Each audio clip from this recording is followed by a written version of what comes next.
함께 해주시는 하나님의 말씀 우리 함께 보겠습니다.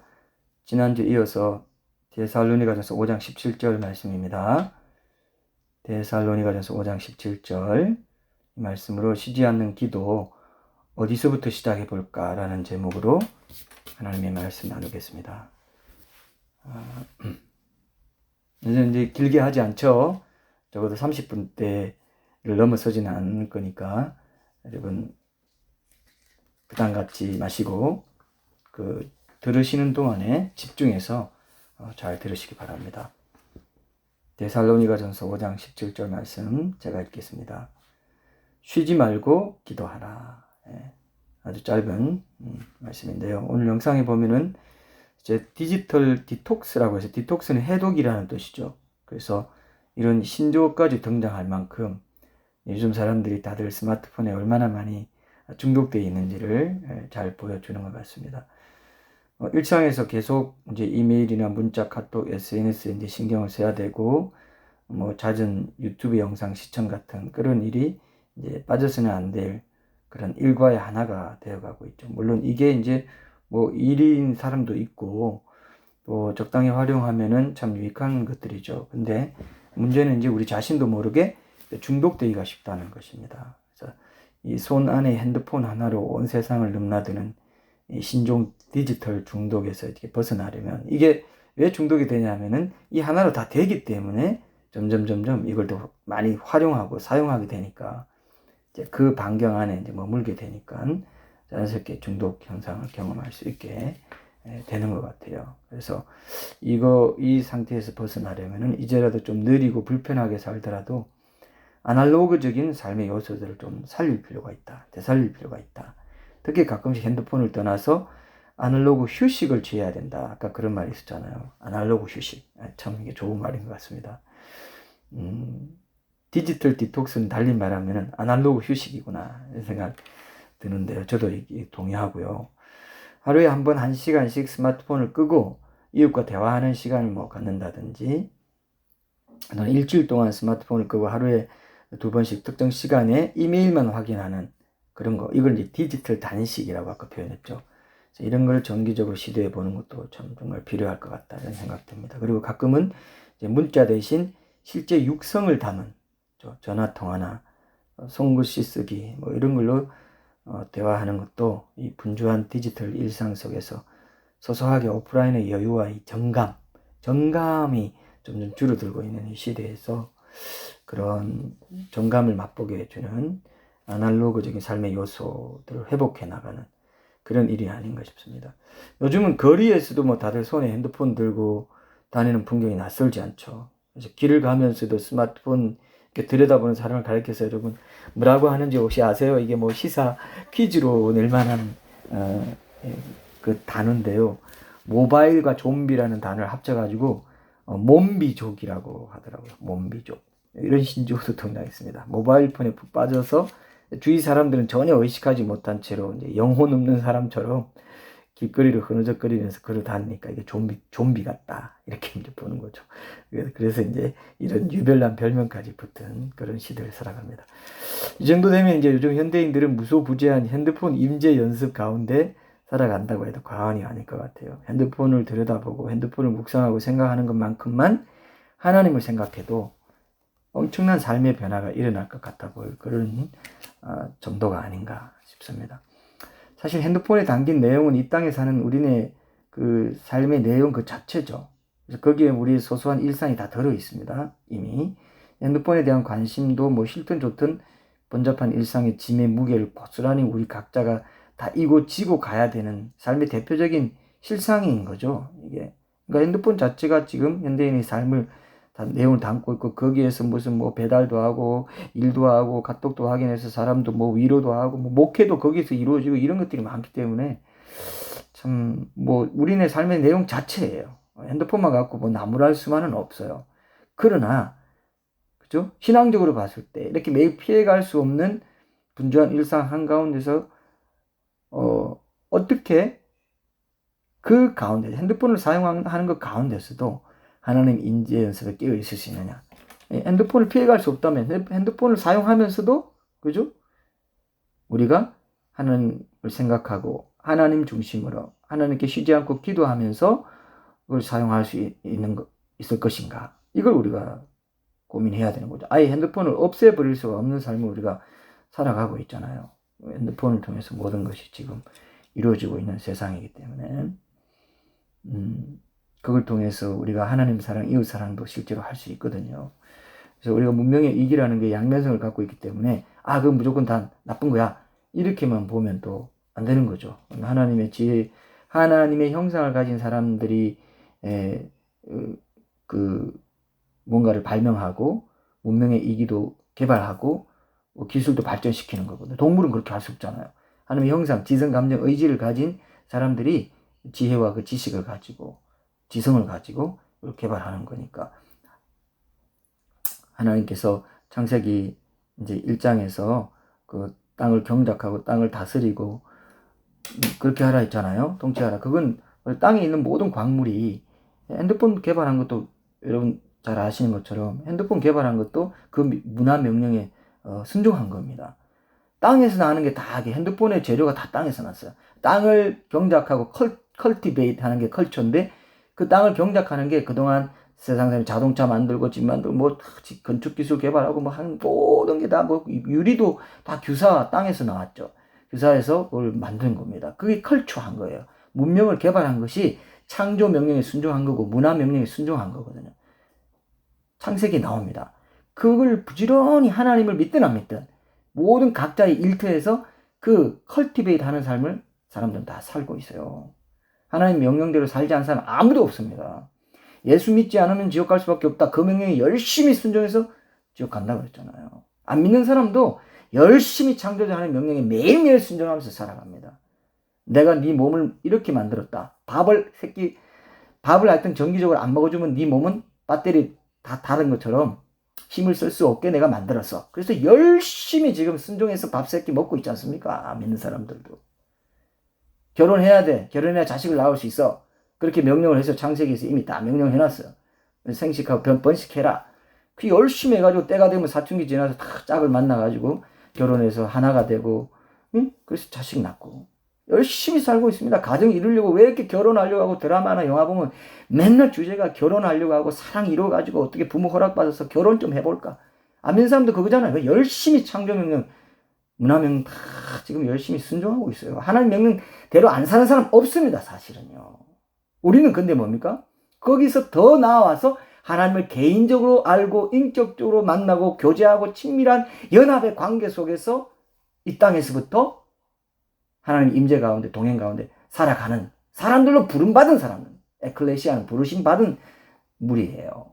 교회에 소속됐다는 건 그 세상에서 일반 은총 가운데 그냥 하나님을 인격적으로 고백하고 믿고 그분과 함께 매일매일 동행하고 그분께 의지하고 기도로 의지하고 이런 그 친밀한 관계를 맺은 사람이 하나님 백성이고 하나님 나라의 백성인데 그리고 그 하나님 사랑으로 이웃 사랑하는 사람들이 하나님 나라의 백성이에요. 보통 사람 다 이웃 사랑 직업을 통해서 다 열심히 이웃 사랑만 하지 하나님 사랑은 안 합니다. 그건 딱 빼버려요.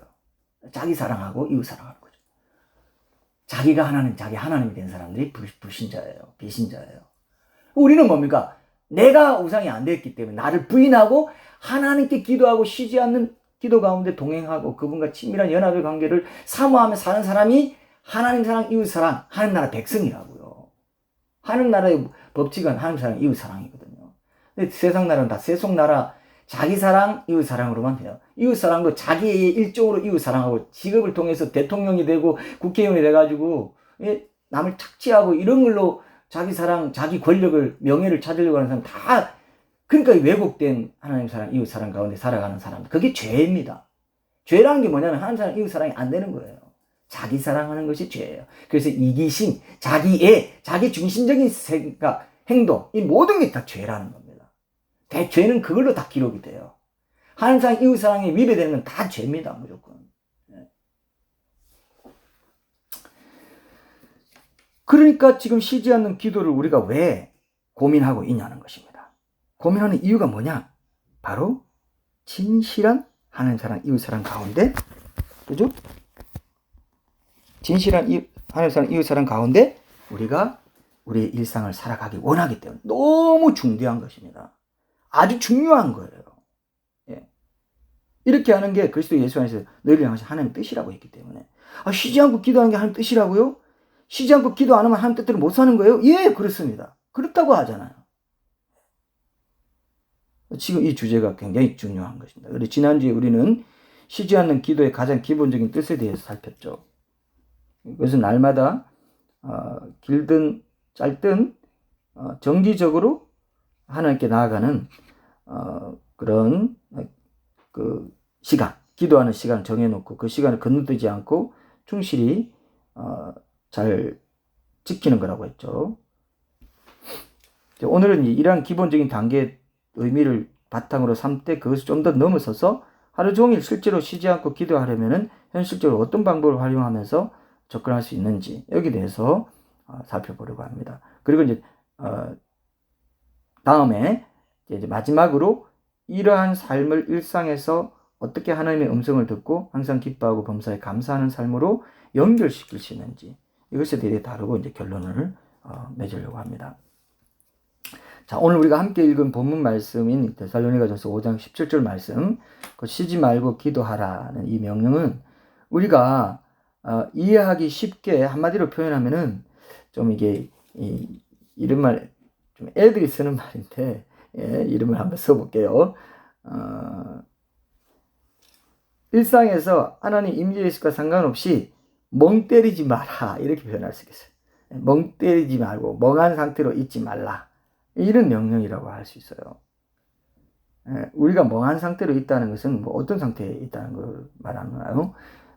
그냥 아무 생각 없이 있는 게 아니에요. 이게 멍한다는 게 복잡한 상념에 빠져 있거나 염려하고 있거나 불안해하고 있거나 뭐 그런 상태입니다. 사실 우리 마음에 아무것도 담고 있지 않은 상태는 없어요. 좀 엄밀하게 보면은 우리는 일정한 방향 없이 막연한 어떤 생각들을 담고 살아가고 있어요. 그 막연한 생각을 가리켜서 한마디로 이제 잡념이라고 하죠. 잡념. 그죠? 그래서 우리가 일상에서 뭐 길을 걷거나 지하철 타거나 차를 몰고 다니거나 할 때도 막연한 잡념에 잠겨 살아갈 때가 많잖아요. 아무 생각 없다고 이제 그것이 뭐 아무 생각 없는 상태다. 이렇게 여기기 쉬운데 그 상태도 사실은 잡념에 속하는 겁니다. 잡념에 빠져 있는 거예요. 여러 가지로 뭐 출처나 행방이 묘연한, 그죠? 그런 각양각색의 생각들로 막연히 복잡하지만 무심한 상태. 그래서 딱 꼬집어서 무슨 생각을 하고 있는지 정확하게 표현할 수는 없는 그런 상태. 이것도 잡념에 빠진 상태라는 겁니다. 그래서 그렇게 일상에서 우리의 생각의 길, 마음의 길을 제멋대로 그냥 놔두면은 결국 자신도 모르게 마음이 무겁거나 눌리거나 지루하거나 막 이런 상태로 살아가게 돼요. 예. 사람들이 그런 말 하잖아요. 아유, 내 마음 나도 몰라.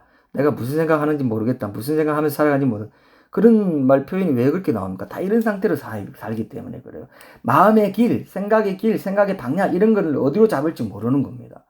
삶의 기준이 없어서 그런 거죠. 우리는 삶의 기준이 하나님 사랑으로 분명히 있고 그 바탕에서 이웃 사랑. 이게 우리 삶의 전부예요. 하나나라 백성으로 사는 전부가 그거라는 것입니다. 근데 하나님 사랑이 제대로 안 된다. 기도와 말씀을 통해서 하나님 사랑이 제대로 기준이 딱 안 잡혀 있다. 바탕이 딱 안 돼 있다. 그 기초가 부실하다. 그러면 이웃 사랑도 못하고 이웃 사랑한다 하면서 자기 사랑하는 삶을 살 수밖에 없습니다. 하나님 사랑 안 하면 자기 사랑하게 돼 있어요. 정말 신자는 더 그렇습니다. 그래서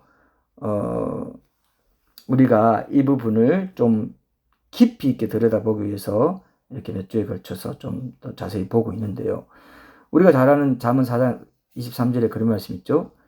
모든 지킬 만한 것 중에 더욱 네 마음을 지키라. 생명의 근원이 이에서 남이니라. 이런 말씀이 있습니다. 근데 이런 말씀이 무색하게도 의외로 일상에서 우리는 우리의 마음을 습관적인 무방비 상태로 방치해 둘 때가 정말 너무 많습니다. 예. 이게 이제 우리의 문제라는 겁니다. 이런 상황 가운데서 하나님 임재의식을 항상 가지라 이렇게만 말하면은 이것 또한 막연하고 좀 추상적으로 느껴지기 쉽잖아요. 그래서 쉬지 말고 기도하라는 말씀으로 좀 더 구체적으로 기도라는 특정 형식과 내용을 통해서 일상에서 뭐를 하든지 내 마음과 생각이 항상 하나님께로 향하게 하라는 명령을 주셨다고 볼 수 있다. 이렇게 생각합니다. 항상 하나님 생각하고 살아. 하나님 임재의식 가운데 살아. 이 말과 쉬지 말고 기도해, 이 말과 같다는 것입니다. 그렇게만 말하면 잘 모를까봐 쉬지 말고 기도하라. 기도라는 특정 형식과 내용을 우리가 알고 있지 않습니까? 근데 우리가 기도를 요청으로만 생각해가지고 그럼 계속 요청만 하고 사는 거냐? 그게 아니라는 거죠. 기도의 뜻이 그게 아니라 우리가 이제 이따 조금 또 원어적으로도 한번 보고 이제 우리가 적용을 하려고 하는데요. 어쨌든 일상에서 뭘 하든지 내 마음과 생각이 항상 하나님께로 향하게 하라. 이것이 쉬지 말고 기도하라. 하나님의 임재 연습 가운데 살아라. 이 말과 같다는 겁니다. 이걸 다시 말하면은 예배 드릴 때나 골방에서 기도할 때뿐만 아니라 일상에서도 쉬지 말고 이어서 기도 의식을 끊임없이 품고 살라는 것입니다. 기도 의식을 품는 겁니다. 그러니까 쉬지 말고 기도하라는 것은 일상에서 그냥 무방향 상태로, 그래서 때로 뭐 무색 무취 이런 말을 화학 시간에 옛날에 화학 시간에 배운 것 같은데 뭐 여러 가지 물질 중에 무색 무취한 물질 뭐냐 뭐 이런 거 있잖아요. 근데 우리 생각이 무방향 상태로 그냥 지킬 만한 것 중에 또 네 마음을 지켜야 생명의 은은 그것이 나 이렇게 말했는데도 무방향 상태로 살아간다. 생각의 길을, 마음의 길을 제대로 다잡아주지 않고 기준을 안 세워주면은 무색 무취한 상태로 잡념에 빠져가지고 막연한 잡념에 빠져가지고 그렇게 살아간다는 거죠. 그런 우리 생각을 끊임없는 기도 의식을 통해서 하나님 임재 의식으로 채워나가라.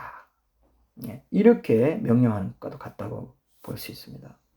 그래서 일상의 모든 시공간에서 끊임없이 하나님께 기도하는 삶에 깨어있는 그것이 곧 하나님의 임재를 계속해서 구하는 삶이 되기 때문에 이렇게 말할 수 있어요. 그래서 이렇게 하려면 이제 기도라는 의미 자체를 단순한 요청을 가리키는 정도로 제한시키지 말고 성경에 있는 그대로 좀 더 확장시킬 필요가 있다는 겁니다. 실제로 신약 성경에 나오는 기도는 헬라어로 프로슈케라고 하는데요. 이 단어는 하나님께 드리는 다양한 종류의 기도의 내용을 다 포함하고 있어요. 그러니까 찬양, 감사, 회개, 영광 돌림, 간구, 중보기도 이런 게 다 포함되는 말입니다. 간구로 번역되는 헬라어는 따로 있습니다. 데시스라고. 이건 요청의 뜻이 강한 기도를 가리킬 때 데시스라고 표현했어요. 원래 기도는 프로슈케라는 기도 안에 기도라는 말 안에 들어있는 게 원래 기도의 의미라는 거죠. 원어적으로 봤을 때. 그래서 사도 바울이 디모데에게 이제 디모데에게 권면할 때 디모데전서 2장인가 거기에 권면할 때요. 그러므로 내가 첫째로 권하노니 모든 사람을 위하여 간구와 기도와 도구와 감사를 하되 이렇게 말했어요. 이때 이제 기도의 다양한 내용을 염두에 두고 이런 권면을 전했던 것 같습니다. 보통 기도의 순서로 이제 뭐 찬양, 감사, 회개, 중보, 간구 그래서 감회 중간 이렇게 많이 하잖아요. 그렇게 잡는 이유도 사실 기도란 말의 원어가 가진 의미를 그대로 다 이렇게 반영한 결과라고 볼 수 있습니다. 그래서 아까 데시스, 간구로 번역되는 데시스, 요청했던 강한 그런 기도보다 더 보편적인 의미의 기도는 뭐냐면 프로슈케라는 것입니다. 거기에는 이제 더 넓은 의미를 품고 있다는 거죠. 그래서 다윗의 시편만 해도 그 다윗의 기도를 시로 표현한 내용의 줄을 이루고 있잖아요. 그 내용에. 근데 그 대부분이 찬양과 감사고요. 회개와 중보기도 이런 것도 함께 어우러져 있습니다. 그러니까 요청만이 기도의 주된 내용에 속하는 것이 아니고 골방에서뿐만 아니라 일상 속에서도 하나님께 찬양하고 감사하고 회개하고 그죠? 이웃을 위해 중보기도하고 자신을 위해서 간구도 하고 일상 속에서 그렇게 하는 거. 그런 가운데 끊임없이 하나님의 임재와 동행을 구하고 느끼면서 그분과 교제하는 것까지 이것이 기도의 주된 내용이다. 이렇게 본다면은 우리가 오늘 본문에 나오는 쉬지 말고 기도하라는 명령을 좀 더 구체적으로 범위를 넓혀서 실행할 수 있게 된다. 이렇게 볼 수 있습니다. 그래서 이제부터라도 이런 일상 속에 기도를 드리려면은 늘 하나님을 의식하고 생각하며 살려고 노력하는 데서부터 이 쉬지 않은 기도를 실제로 연습해 볼 수 있다는 겁니다. 여러분, 아기를 키우는 엄마는 요리를 하고 청소도 하고 막 갖가지 일을 하면서도 뭐 심지어는 잠을 자면서도 아기에 대한 생각을 놓지 않고 아기를 생각하면서 산다고 합니다. 쉬지 않고 아기를 생각한다는 게 힘이 하나도 안 들고 오히려 즐겁고 기쁘다고 합니다. 뭐 애를 안 써도 그 생각이 자연스럽게 우러나와요. 아기를 즐거워하기 때문에 그렇죠. 사실 우리가 지어진 목적도 이렇게 하나님을 즐거워하기 위해서인데 우리는 하나님을 부모가 자녀를 기뻐하는 것만도 못하게 대하면서 살아가고 있는 거 아닌가, 이런 이제 반성을 해보게 돼요. 사랑에 빠진 청춘 남녀들 어떻습니까? 하루 종일 그나 그녀를 생각하면서 살죠. 한밤중에 전화통 한번 붙잡으면 막 놓을 줄 모르고 막, 그죠? 그래서 잠깐 자신들도 모르게 잠들었다가 다시 전화통 붙잡고 아직 거기 있지 뭐 이렇게 당연한 듯이 묻고 막, 우리 제3자인 우리가 지금 이렇게 예만 들어도 막 오그라들 것 같지만은 그 당사자들은요, 이런 일이 예산일이에요, 당연한 거 아니냐 이렇게 생각합니다. 실제로 사랑하면, 사랑이 그렇다는, 쉬지 않는 기도도 사실, 쉬지 않는 기도의 궁극적인 목적도 사실 이런 따끈따끈한 이 첫사랑이 늘 살아있는 상태로 하나님과 교제하면서 사는 거예요. 늘 하나님을 생각하는, 자연스럽게 하나님이 생각나고, 이게 정상적인 그리스도인의 삶이라는 겁니다. 이렇게 안 되는 것이 비정상이라는 것입니다. 그래서 에베소 교회 요한계시록에 보면은 2장에 보면 에베소 교회 첫사랑 잃어버렸다, 교회도 아니다, 촛대 옮기겠다 이렇게 말하지 않습니까? 굉장히 사실 두려운 말씀이에요. 하나님의 생각을 맨날 일에 많이 빠져 살거나 아니면 뭐 자기가 지금 관심 있는 거기에만 생각하고 사는, 이게 정상이 아니라는 겁니다. 예수님이 보실 때, 야, 너 첫사랑, 너 일은 열심히, 예배서 일은 열심히 했어. 이단도 잡아내고 섬기고 막 굉장히 많이 했어요. 초대교회를 말한다고 보는데요. 한 1, 2세기 때에. 근데 첫사랑을 어디서 떨어진지 생각하고 다시 처음 행위를 가져라. 첫사랑을 회복해라. 안 그러면 내가 너 그냥 촛대에 옮겨버리고 너는 교회를 치지도 않겠어. 왜 우리가 쉬지 말고 기도하라는 명령이 여기 있겠습니까? 이 쉬지 않는 기도와 하나님 임재의식, 하나님의 사랑을 내가 누리고 하나님을 사랑하고 하나님을 생각하고, 이것을 늘 그런 내 삶의 방향, 내 생각 방향, 내 마음의 방향이 늘 그런 쪽으로 가 있어야 된다, 이 얘기를 하고 있는 거란 말이죠. 쉬지 말고 기도하라는 거. 예? 특정한 기도의 시간을 정해놓고 하는 것 첫째 뜻이고, 그걸 바탕으로 해서 이제 그게 중심이 돼가지고 기초가 되고 시발점이 돼가지고 이제는 하루 종일 주야로 묵상하는 자가 복이 있다는 것 같은 맥락이에요. 말씀을 주야로 하루 종일 묵상하는 것과 같은 맥락입니다. 기도하는 것이, 기도와 말씀 찬양이 하나라고 했잖아요. 그리고 하나님을 생각하고 사는 거예요. 하나님을 기준 삼아 사는 것입니다. 생각한다는 거, 그만큼 사랑한다는 거 통하잖아요. 그죠? 사랑한다는 건요, 생각이 나요. 생각이. 이걸 떨치고 싶어도 떨칠 수가 없어요. 생각이 나게 돼 있습니다. 이 상태를 말한다고 생각했을 때 우리가 지금 우리 상태가 어떤지 여러분 냉정하게 한번 돌아보십시오. 나는 하나님을 얼마나 생각하면서 사는지. 생계에 막 바빠가지고 돈 벌어야 되겠다는 생각 때문에, 세상에서 인정받아야 되겠다는 어떤 생각 때문에 그 무슨 프로젝트 하나 떨어지면 그거 막 열중해가지고 하는, 막 골방에서나 만나고 그냥 주일 공예배 때나 하나님 만나는 거지 생각하는 거지. 일상에서는 아니야. 일상에서 내 일하기 바빠, 하나님 대신 내 일 해주나 하면서 막 일만 열심히, 그거 쉬지 말고 기도하는 사람 그거 아니야, 큰일 나, 하나님 뜻대로 네 안 살고 있어, 이렇게 말씀하시는 겁니다. 그리스도 예수 안에서, 하나님의 임재 안에서, 예수님의 임재 안에서 사는 신자는 이렇게 살아야 돼. 쉬지 말고 기도하는 삶 살아야 돼. 그게 하나님 뜻대로 사는 거야. 왜 하나님 뜻을 저버리고 주일에만 하나님 뜻대로 살려고 하냐? 골방에서만 하나님 구하고 마냐? 이렇게 얘기하는 겁니다. 쉬지 말고 기도하라는 뜻이 이렇게 엄청난 의미를 갖고 있어요. 그리스도인의 삶에서 가장 기본적인 베이스가 되는, 인프라가 되는 것을 말하고 있다는 겁니다. 이거 심각하게 여러분들이 받아들이셔야 됩니다. 그래서 일상에서 어떤 형태로든지 하나님께 대한 영적 감수성이 우리의 매일의 일과 속의 저변에 늘 흐르게 하는 게 이게 쉬지 말고 기도하는 거라는 겁니다. 그것이 쉬지 말고 기도하라는 명령의 가장 중요한 의미 가운데 하나라고 할 수 있어요. 일상에서 늘 하나님을 갈망하는 마음, 사모하는 마음, 이런 마음을 잃지 않고 때마다 하나님의 동행하심과 도우심을 기대하면서 사는 것, 이게 바로 쉬지 않고 항상 기도하는 삶이라고 말할 수 있어요. 이게 어려운 것 같지만 날마다 하나님 임재를 의식하면서 계속 훈련해 나가면요, 결코 어렵지 않습니다. 누구든지 하나님과 하루 종일 교통하는 마음을 유지하면서 일상생활을 해나갈 수가 있어요. 직장인은 일터에서, 주부는 집안일을 하면서, 학생은 공부하면서 끊임없이 하나님의 임재를 구하면서 틈틈이 그분의 임재를 누리면서, 느끼면서 그 가운데 살아갈 수 있다는 겁니다. 하나님, 우리가 할 수 있기 때문에 명령한다고 그랬죠. 우리가 늘 강조하잖아요. 우리가 애당초 할 수 없는 거는 하라고 주문하시지도 않아요. 예, 우리가 다 할 수 있는 걸 시키신 건데 우리 자신이 스스로 그건 너무 어려워서 못하겠다 하고는 막 그냥 방치하고 있으면은 그러는 만큼 명백한 불순종을 자기 나름대로 합리화하고 살아가는 거라고 볼 수 있어요. 예, 하나는 할 수 있는 걸 시켰는데 할 수 없는 걸 시켰어. 이렇게 말한다는 겁니다. 자기가 그냥 안 되는 거 가지고 노력해보지도 않고 정식으로 정말 한번 몸부림 쳐보지도 않고 꾸준히 이게 훈련이 돼야 되는 거거든요. 제자도 제자 훈련이라는 게 있지 않습니까? 경건도 경건 훈련, 기도 훈련, 말씀 묵상 훈련. 우리가 악하기 때문에 우리 죄성이 오염되어 있기 때문에 성화 과정에서 반드시 훈련이 필요한 거거든요.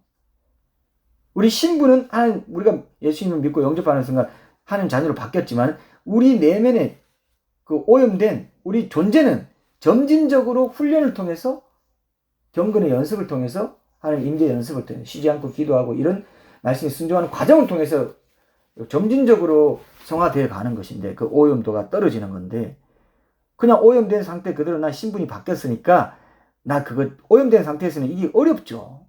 왜? 그렇게 따라갈 수가 없습니다. 나를 더 사랑하고 싶고 내 문제 내 일 하고 싶지 하나님 일부러 시간 떼서 하나님 생각하고 싶지 않는 게 우리 본성이라고요. 근데 그 본성을 그대로 주장하면서 합리화하면서 나는 그게 어려우니까 나 안 해도 되는 것 같아. 되는 것 같아. 난 좀 제외시킨 것 같아. 그건 불행한 거죠. 나는 특별 훈련해서 제외시켜 주신 것 같아. 아이고 감사하다. 그런 사람은 이상한 사람이죠. 그죠? 근데 여러분이 합리화하면 그런 사람을 자처하기 때문에 하나님도 어쩔 수 없어요. 그래서 이 시간까지도 못하는 사람은 그렇게 살아온 거예요. 합리화로 그냥 땜빵을 해온 겁니다. 예. 알아듣기 좋은 말로 하면 땜빵 해온 거예요. 땜빵을 한 거예요. 옛날에 용접, 지금은 그런 게 없었죠. 용접질 한다 그랬죠. 용접.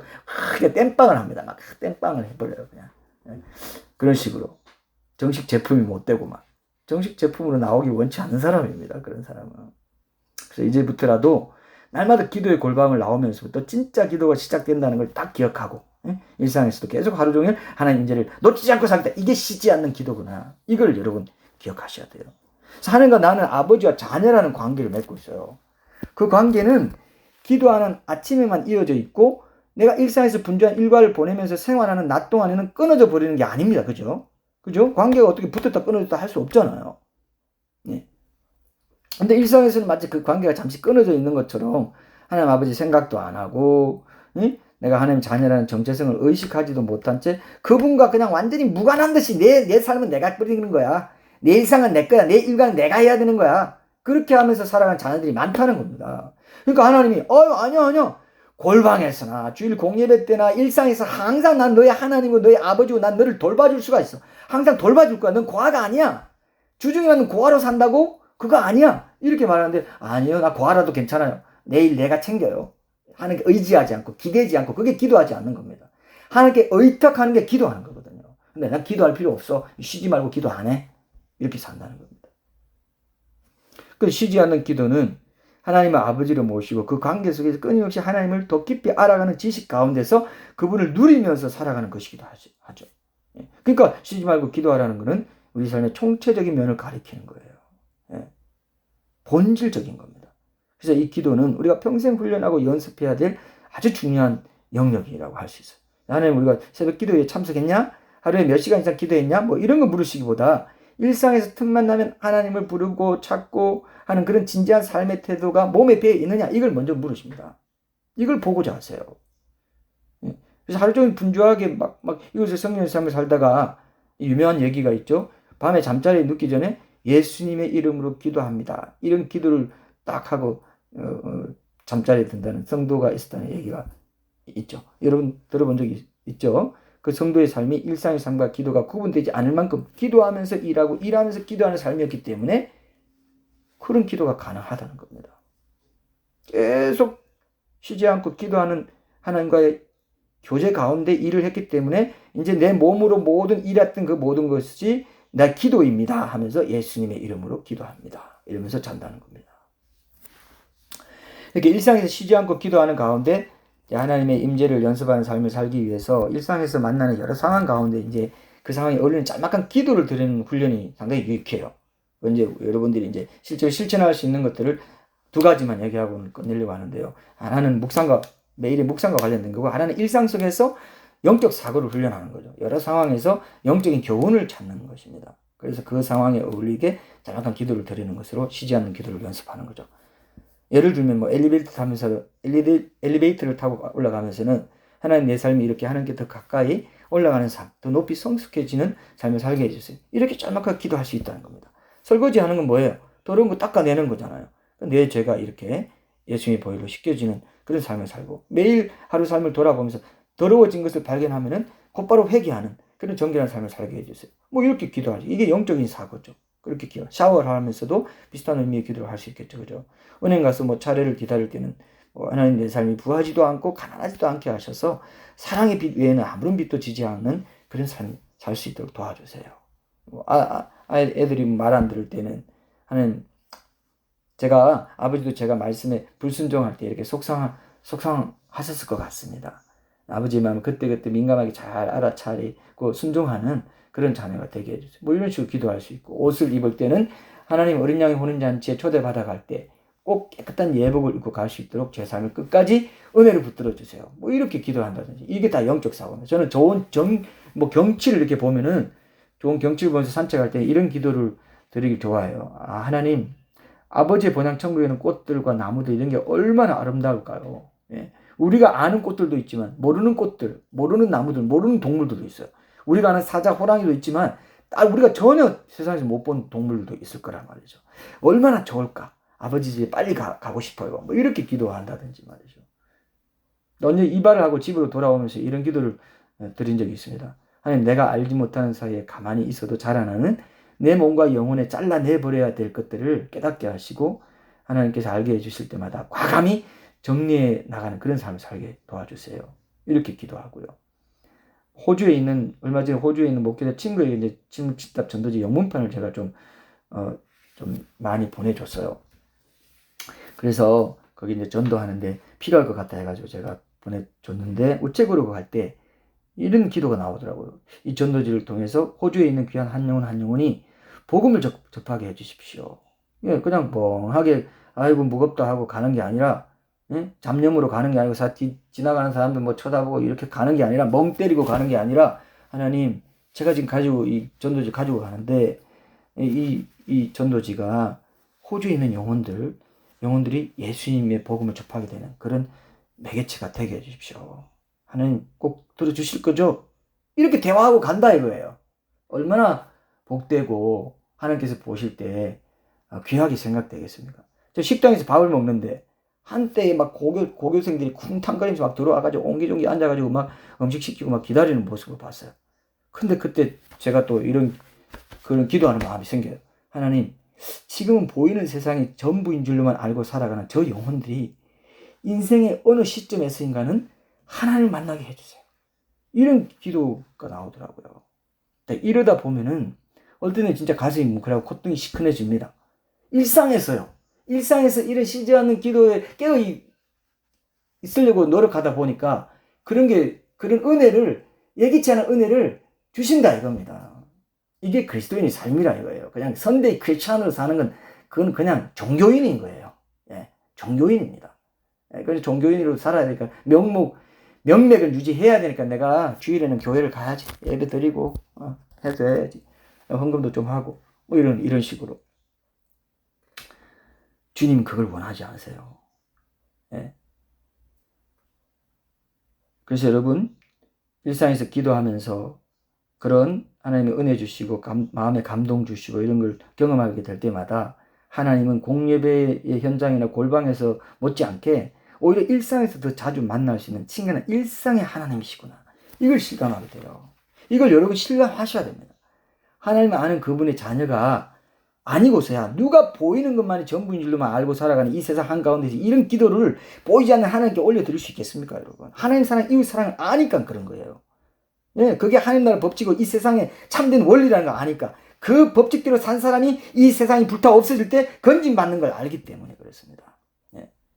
뭐 각종 사건을 전하는 뉴스를 보고 들으면서는 아픔과 상실을 당한 이웃들을 위해서 중보 기도해 줄 수 있죠. 세상 사람이 다 미워하고 욕하는 악인들을 위해서조차 남몰래 그들을 하나님께 올려놓고 기도해 주시는 사람들이 바로 그리스도인들이라 이겁니다. 길을 걸을 때나 버스나 지하철을 기다릴 때 또 뭐 자투리 시간이 멍하게 있지 않고 이런 식으로 그때그때 새로운 상황을 만날 때마다 하나님과 기도를 통해 계속 대화하고 교제하려는 이 하나님의 임재 연습, 이걸 해볼 수 있다는 겁니다. 이렇게 하다 보면 일상의 다양한 상황들 속에서 영적인 교훈을 얻는 영적 사고 훈련도 뭐 다양하게 할 수 있다는 거죠.